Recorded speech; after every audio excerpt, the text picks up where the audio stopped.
ഇന്നത്തെ നമ്മുടെ യാത്ര ഷാർജ കൽബയിലുള്ള ഹാങ്ങിങ് ഗാർഡനിലേക്കാണ്. സംഭവം ഷാർജ ആണെങ്കിലും ഇത് ശരിക്കും ഫുജറയ്ക്ക് അടുത്തായിട്ടാണ് വരുന്നത്. അതുകൊണ്ട് തന്നെ ദുബായ് ഏരിയ എന്നൊക്കെ പോകുന്നവർക്ക് അത്യാവശ്യം ഡിസ്റ്റൻസ് ഉണ്ട്. ഇവിടെ മെയിനായിട്ട് 2 പാർക്കിംഗ് ആണുള്ളത്. ഇപ്പം ഈ മെയിൻ റോഡിൽ നിന്ന് റൈറ്റ് തിരിഞ്ഞ് നമ്മൾ അകത്തേക്ക് ചെന്ന് കഴിഞ്ഞാൽ ഗാർഡന്റെ ഫ്രണ്ടിലുള്ള പാർക്കിംഗ് ഏരിയയിലേക്കാണ് എത്തുന്നത്. സപ്പോസ് ഇവിടെ പാർക്കിംഗ് ഇല്ലെങ്കിൽ മെയിൻ റോഡിൽ നിന്ന് കുറച്ചുകൂടി മുന്നിലേക്ക് പോയി കഴിഞ്ഞാൽ ടോപ്പ് ട്രാക്കിലേക്ക് ഒരു ഡീവിയേഷൻ വെച്ചിട്ടുണ്ട്. അതുവഴി നമുക്ക് ഈ ഗാർഡന്റെ ഏറ്റവും ടോപ്പിലേക്ക് പോവാം. ഏത് ഭാഗത്തു നിന്നാണ് കയറുന്നതെങ്കിലും അതാത് ഭാഗത്ത് നമുക്ക് എൻട്രൻസ് ഫീ കൊടുത്തിട്ട് അകത്തേക്ക് പോവാം. എൻട്രി ഫീ വരുന്നത് ഒരാൾക്ക് 10 ദിറംസ് ആണ്. പിന്നെ അതുകൂടാണ്ട് ഇതിൻ്റെ ഉള്ളിൽ ഒരു ട്രെയിൻ റൈഡ് ഉണ്ട്. അത് ട്രൈ ചെയ്യണം എന്നുള്ളവർക്ക് ഒരാൾക്ക് 2 ദിറംസ് ആണ് വരുന്നത്. അതും എൻട്രൻസിൻ്റെ ഭാഗത്തു നിന്ന് തന്നെ നമുക്ക് ടിക്കറ്റ് എടുത്ത് അകത്തേക്ക് പോകാവുന്നതാണ്. ശരിക്കും ഈ ഒരു ഗാർഡനെ കംപ്ലീറ്റ് ആയിട്ട് നമുക്കൊന്ന് എൻജോയ് ചെയ്യണമെങ്കിൽ കുറച്ച് ലേറ്റ് ഈവനിങ്ങിൽ വരുന്നതായിരിക്കും വളരെ നല്ലത്. അപ്പം നമുക്ക് അത്യാവശ്യം പച്ചപ്പൊക്കെ കാണാം. പിന്നെ ഒന്ന് ഡാർക്കായി തുടങ്ങുമ്പോഴത്തേക്കും ഈ കാണുന്ന വാട്ടർഫോളിലും അതുപോലെ ഇതിൻ്റെ മുകളിലേക്കൊക്കെ ഒത്തിരി അധികം സ്റ്റെപ്പുകളുണ്ട്. ആ സ്റ്റെപ്പുകളിലും എല്ലാം നല്ല ലൈറ്റൊക്കെ ഇട്ടിട്ട് കാണാനൊരു പ്രത്യേക ഭംഗിയാണ്. പിന്നെ ഈവനിങ് ആകുമ്പോഴത്തേക്കും ഇവിടെ ഫുഡ് സ്റ്റോളുകൾ, റെസ്റ്റോറൻറ്റ് അല്ലെങ്കിലും ഉണ്ട്. പക്ഷേ ഇപ്പം നോമ്പ് സമയം ആയതുകൊണ്ട് ഈവനിങ്ങിൽ മാത്രമേ ഫുഡ് സ്റ്റോളുകൾ ഉണ്ടായിരിക്കുള്ളൂ. ഈ വാട്ടർഫോളിൻ്റെ 2 സൈഡിൽ നിന്ന് മുകളിലേക്ക് കയറി പോകാനുള്ള സ്റ്റെപ്പുകളുണ്ട്. പിന്നെ അത്യാവശ്യം നന്നായിട്ട് നടന്ന് കയറാനുണ്ട്. ഞങ്ങൾ നല്ല ഉച്ച സമയത്താണ് വന്നിട്ടുണ്ടായിരുന്നത്. അത് കാരണം കൊണ്ട് തന്നെ ഞങ്ങൾ ഫുള്ളായിട്ട് അങ്ങോട്ട് മേളറ്റം വരെ പോയിട്ടുണ്ടായിരുന്നില്ല. മുകളിൽ പോയി കഴിഞ്ഞാൽ നമുക്ക് നല്ല 360 ഡിഗ്രിയിൽ ഇവിടുത്തെ ഈ ഒരു പാത്തും ആ ഒരു ട്രെയിനിൻ്റെ ട്രാക്കും ഒക്കെ നല്ല ഭംഗിയായിട്ട് കാണാം. അതുപോലെ തന്നെ ഇതിൻ്റെ ഓപ്പോസിറ്റ് സൈഡിലായിട്ടും ഇങ്ങനെ സ്റ്റെപ്പ് ബൈ സ്റ്റെപ്പായിട്ടൊക്കെ ഇങ്ങനെ മൗണ്ടെയ്ൻസ് ഇങ്ങനെ തിരിച്ചിട്ടുണ്ട്. അതും ലേറ്റ് ഈവനിങ് ഒക്കെ ആകുമ്പോഴത്തേക്ക് ലൈറ്റൊക്കെ ഇട്ടിട്ട് അവിടെ നിന്ന് കാണുമ്പോൾ നല്ല വ്യൂ ആണ്. ഈ സ്റ്റെപ്പ് കയറി മുകളിലേക്ക് എത്തുമ്പോൾ ഓരോ ലെയർ കഴിയുമ്പോഴത്തേക്കും അത്യാവശ്യം ഫോട്ടോയൊക്കെ എടുക്കാൻ വേണ്ടിയിട്ടുള്ള ഇങ്ങനെ സെക്ഷൻസ് ഒക്കെ ഉണ്ട്. അവിടെ നിന്നൊക്കെ നമുക്ക് അത്യാവശ്യം നല്ല ഭംഗിയുള്ള ഫോട്ടോസൊക്കെ എടുക്കാം. അപ്പം ഇതാണ് ഒരു സ്റ്റെപ്പ്, കാണാനൊക്കെ നല്ല ഭംഗിയാണ്. ഈവനിങ് ഒക്കെ ആണെങ്കിൽ കയറാനും നല്ല രസമാണ്. പക്ഷേ നട്ടുച്ചയ്ക്കൊക്കെ കയറുക എന്ന് വെച്ച് കഴിഞ്ഞാൽ കുറച്ച് ബുദ്ധിമുട്ടുള്ള കാര്യമാണ്. അപ്പോൾ നമുക്ക് ഇവിടുന്ന് നേരെ റൈറ്റിലേക്ക് പോയി കഴിഞ്ഞാലും ലെഫ്റ്റിലേക്ക് പോയി കഴിഞ്ഞാലും ഈ ഒരു ട്രെയിനിൻ്റെ ട്രാക്ക് കാണാം. അതുപോലെ കുട്ടികളുടെ പ്ലേ ഏരിയ 2 ഭാഗത്തും ഉണ്ട്. അതൊക്കെ നമുക്ക് 1 ബൈ 1 നോക്കാം. ഒട്ടുമിക്ക ഏരിയയിലും ഡയറക്ഷൻ ബോർഡൊക്കെ വെച്ചിട്ടുണ്ട്. ഇപ്പോൾ ഇടയ്ക്കിടയ്ക്ക് ഇങ്ങനെ നമ്മളൊരു ബാൽക്കണി വ്യൂ പോലെയൊക്കെ നമുക്ക് ഫോട്ടോ എടുക്കാൻ വേണ്ടിയിട്ടുള്ള കുറച്ച് സെക്ഷനൊക്കെ ഉണ്ട്. അവിടെയൊക്കെ നിന്നിട്ടൊക്കെ നമുക്കിങ്ങനെ ആ ഒരു വാട്ടറിൻ്റെ ബാക്ക്ഗ്രൗണ്ട് വരുന്ന ഫോട്ടോയും വീഡിയോസൊക്കെ എടുക്കാൻ പറ്റുന്നുണ്ടായിരുന്നു. പിന്നെ പാർക്കിങ്ങിന് പൊതുവേ ഇവിടെ പാർക്കിങ്ങിന് ബുദ്ധിമുട്ടുണ്ടെന്ന് ഞങ്ങൾ കേട്ടിട്ടുണ്ടായിരുന്നു. പക്ഷേ ഞങ്ങൾ കറക്റ്റ് ഉച്ച സമയത്ത് വന്നത് കാരണം തീരെ പാർക്കിംഗ് ഒന്നും പ്രശ്നം ഉണ്ടായിരുന്നില്ല. പിന്നെ പാർക്കിങ്ങിന് അഡീഷണൽ ചാർജ് ചെയ്യുന്നുണ്ട്. അതായത് ഒരു വണ്ടിക്ക് 1 മണിക്കൂറിന് 10 ദിറംസ് ആണ് ചാർജ് ചെയ്യുന്നത്. അത് നമ്മൾ റിട്ടേൺ പോകുന്ന സമയത്താണ് പേ ചെയ്യേണ്ടത്. അത് നോർമലി നമ്മൾ ചെയ്യാറുള്ള പോലെ പേയ്മെൻ്റ് അല്ല. ഒരു ആപ്ലിക്കേഷൻ ഡൗൺലോഡ് ചെയ്തിട്ട് അതിലൂടെയാണ് നമ്മൾ അതിൻ്റെ പേയ്മെൻറ്റ് കൊടുക്കുന്നത്. അത് കുറച്ചൊരു ബുദ്ധിമുട്ടുള്ള പരിപാടിയായിട്ട് ഞങ്ങൾക്ക് തോന്നിയിട്ടുണ്ടായിരുന്നു. ഗാർഡൻ്റെ 2 സൈഡിലായിട്ടാണ് പ്ലേ ഗ്രൗണ്ട് ഉള്ളത്. അതിൻ്റെ ഒരു ചെറിയ പ്ലേ ഗ്രൗണ്ടാണ് ഈ ഒരു ഭാഗത്ത് വരുന്നത്. പിന്നെ അതിനോട് ചേർന്ന് തന്നെയാണ് ട്രെയിൻ സ്റ്റാർട്ട് ചെയ്യുന്നത്. അവിടെ ട്രെയിൻ നിർത്തിയിട്ടിരിക്കുന്നുണ്ട്. അത്യാവശ്യം ഉച്ച സമയം ആയതുകൊണ്ട് തന്നെ അധികം ആൾക്കാരൊന്നും വെയിറ്റിംഗ് ഒന്നുമില്ല. ഈവനിങ്ങിൽ പൊതുവെ വെയിറ്റിംഗ് ഉണ്ടാവാറുണ്ട്. പിന്നെ ഇവിടെ ഒരു അസംബ്ലി പോയിന്റ് വരുന്നുണ്ട്. അതുപോലെ ടോയ്ലറ്റ് ഫെസിലിറ്റിയൊക്കെ ഇവിടെ തന്നെയാണ് വരുന്നത്. ട്രെയിൻ റൈഡ് ട്രൈ ചെയ്യണം എന്നുള്ളവർക്ക് എൻട്രൻസിൻ്റെ ഭാഗത്തുനിന്ന് ടിക്കറ്റ് എടുത്തിട്ട് അകത്തേക്ക് വരാൻ 2 ദിറംസ് ആണ് ചാർജ് വരുന്നത്. ഇപ്പോൾ ഇവിടുന്ന് ഈ ട്രെയിൻ സ്റ്റാർട്ട് ചെയ്ത് കഴിഞ്ഞാൽ നമ്മൾ കണ്ടിരിക്കുന്ന ആ ഒരു വാട്ടർഫോളിൻ്റെ അതിൻ്റെ ഫ്രണ്ടിലൂടെ പോയിട്ട് നേരെ അപ്പുറത്തെ സൈഡിൽ കാണുന്ന ആ ഒരു റെസ്റ്റോറൻറ്റിൻ്റെ ഭാഗത്തുകൂടി ഫുള്ളൊരു റൗണ്ട് അങ്ങനെയാണ് പോകാറുള്ളത്. ഗാർഡൻ്റെ ടൈമിംഗ് വരുന്നത് രാവിലെ 6 മണി മുതൽ രാത്രി 12 മണി വരെയാണ്.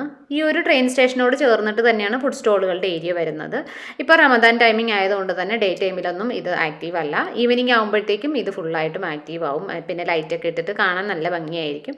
ആ ഒരു സമയത്ത് ഏറ്റവും ടോപ്പിൽ പോയി നിന്ന് താഴേക്ക് നോക്കുമ്പോഴത്തേക്കും നമുക്ക് ഈ ഒരു കംപ്ലീറ്റ് വ്യൂ കാണാം. വിത്ത് ആ ഒരു ലൈറ്റിൻ്റെ ആ ഒരു ബാക്ക്ഗ്രൗണ്ടും അതുപോലെ ഈ ഓപ്പോസിറ്റ് കാണുന്ന ഈ ഒരു സ്റ്റെപ്പ് ബൈ സ്റ്റെപ്പായിട്ട് ആ ഒരു മൗണ്ടൻ ഇങ്ങനെ ഇട്ടിട്ടുണ്ട്. അവിടെയും ഒക്കെ ചെറിയ രീതിയിലുള്ള ലൈറ്റിങ് കാര്യങ്ങളൊക്കെ കാണാൻ പറ്റും.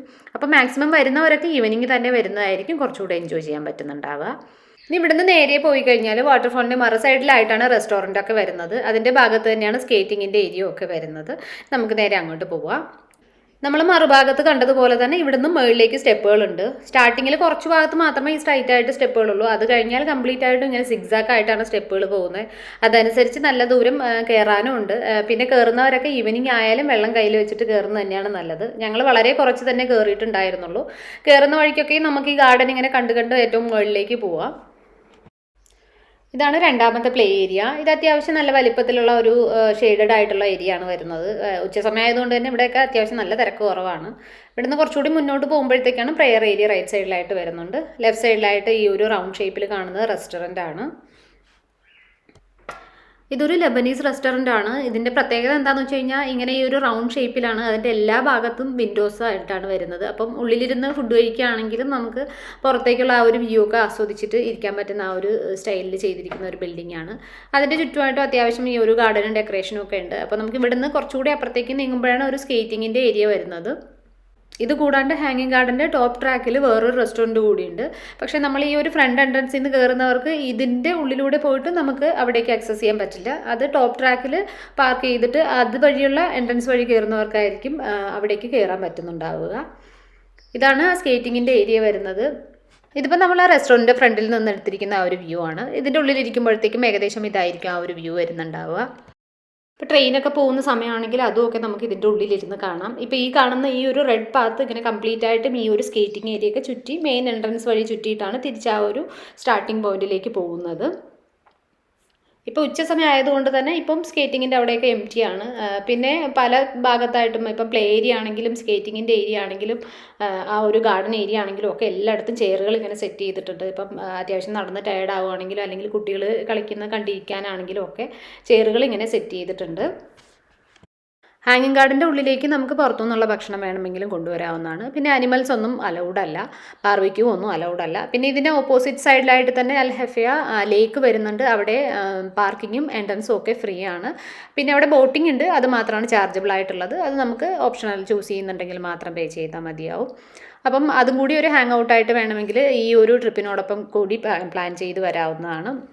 പിന്നെ ഖൽബ ട്രിപ്പിൽ അഡീഷണൽ ആയിട്ട് നമുക്ക് ഇൻക്ലൂഡ് ചെയ്യിക്കാൻ പറ്റിയ സ്ഥലങ്ങളുടെ ലിസ്റ്റ് കൂടി ഞാൻ ഡിസ്ക്രിപ്ഷനിൽ കൊടുക്കുന്നുണ്ട്. പിന്നെ ട്രെയിൻ ടിക്കറ്റ് മെയിൻ എൻട്രൻസിൽ നിന്ന് എടുത്തിട്ട് തന്നെ അകത്തേക്ക് വരണം. അകത്ത് വന്നിട്ട് ട്രെയിൻ സ്റ്റേഷൻ്റെ അവിടെ നിന്ന് എടുക്കാമെന്ന് വിചാരിച്ചു കഴിഞ്ഞാൽ അവിടെ അവൈലബിൾ അല്ല, മെയിൻ എൻട്രൻസിൽ മാത്രമേ അവൈലബിൾ ആയിട്ടുള്ളൂ. കുട്ടികൾക്കും വലിയവർക്കും ഒക്കെ 2 ദിറംസാണ് ചാർജ് വരുന്നത്. അപ്പോൾ ഇത്രയൊക്കെയാണ് ഹാങ്ങിങ് ഗാർഡനിലെ കാഴ്ചകൾ. അപ്പോൾ പുതിയ വിശേഷങ്ങളൊക്കെ ആയിട്ട് നമുക്ക് അടുത്ത വീഡിയോയിൽ കാണാം. അതുവരേക്കും എല്ലാവർക്കും ബൈ ബൈ.